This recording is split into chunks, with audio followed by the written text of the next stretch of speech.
Afternoon, everybody.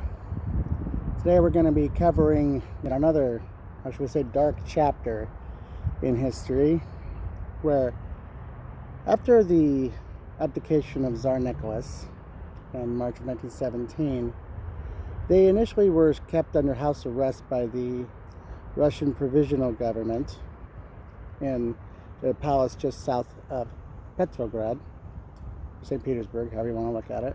And they were kept there for a while. And once the Soviets took over later that year, the royal family was eventually moved further east for a couple of different reasons. One, they didn't want them in Petrograd anymore, so close to what was going on. And also, the German ambassador had been trying extensively to find the royal family to make sure they were all right, because the Kaiser was actually trying to get them out at that point. And largely say, they wanted to keep them out of the way of revolutionary forces. And so they originally moved them further east in Siberia, and eventually they wound up in the city of Yekaterinburg. They kept them there because it was a more secure place to keep them, because they heard that there were Czech forces and White Russian forces moving in from the east that could possibly take the area. And Romanovs were kept pretty much under house arrest there. They took them to a secluded area called the House of Special Purpose, ominously enough. And before they went, notwithstanding all the Romanov assets and most of their belongings had been seized, what they worked out was, pardon me, the girls actually and their mom worked out to take as many of the royal jewels as they could and sew them on the insides of corsets and insides of underwear. This way they could conceal them. And they brought those with them for the sake of wherever they wound up. That would be their ways of supporting themselves. That'd be their means of survival. And so they brought those jewels with them to Yekaterinburg, to the House of Special Purpose. And after a while, the guards became comfortable and friendly with the family, and they decided I was going to change. The head guard, whose name was Yurovsky, who was actually serving as a medic during the First World War, he was one put in charge of the Romanovs. And in July, they did a change of guard where they put a much stricter, hardline Bolshevik crew in there. They took the nice guards out. And after between midnight and 2 in the morning, the counts vary, on July 17th, 1918, the Tsar and his family were woken up in the middle of the night, and they were told that revolutionary factions were coming close to Yekaterinburg and they needed to move them for the sake of their own safety. And they were going to move them down into the basement in the beginning. So the Tsar and the family gathered their belongings, and the girls, quite funny, put on their jewel-encrusted, sewn underclothing, and they all start making their way down to the basement, where they were supposed to be held for their own safety.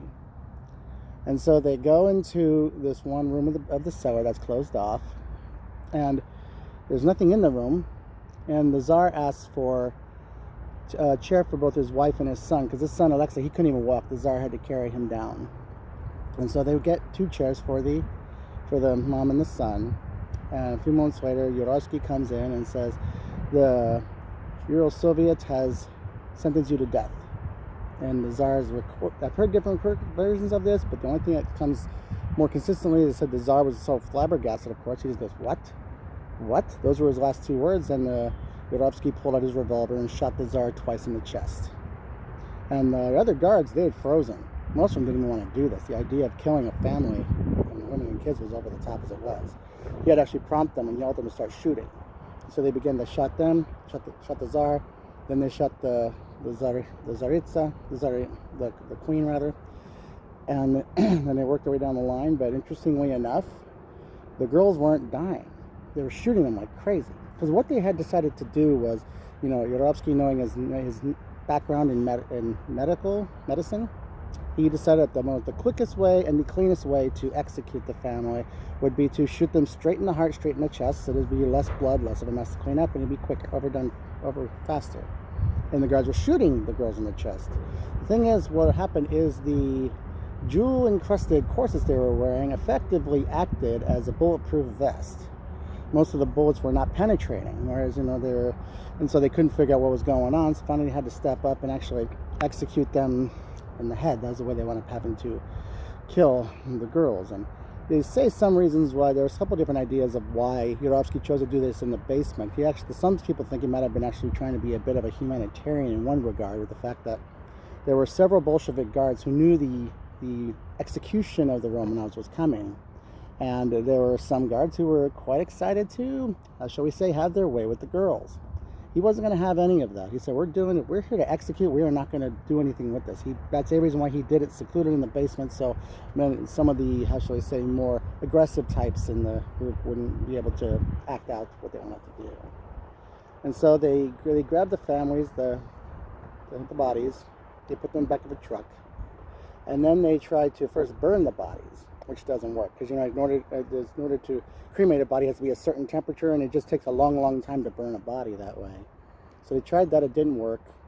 And then they tried throwing them down a well, and that didn't work, to hide the bodies. And then they tried putting acid on the face, and that didn't work either, trying to dismember them. And they just thought, okay, this is getting from bad to worse. So they wound up spreading the bodies through several areas of the forest out there. And the first set of bodies weren't actually found again until 1979, and the last remaining bodies of the royal family were not received until just after the turn of the century. And then they were afforded a formal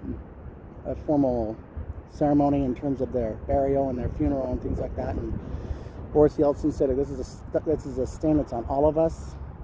And so the world acted in horror and outrage. Many of the world leaders started playing hot potatoes, I put it, trying to say, well, who's to blame? You didn't get him out. No, you didn't get him out. And a lot of it nowadays points to they believe that it was more King George V of England who had the greatest blame, because he could have gotten them out, but he chose not to. But he had his different reasons. He chose that, worried that the Romanovs being able to destabilize his country. So those are the few things that took place with the execution of the Romanov family. So there you go.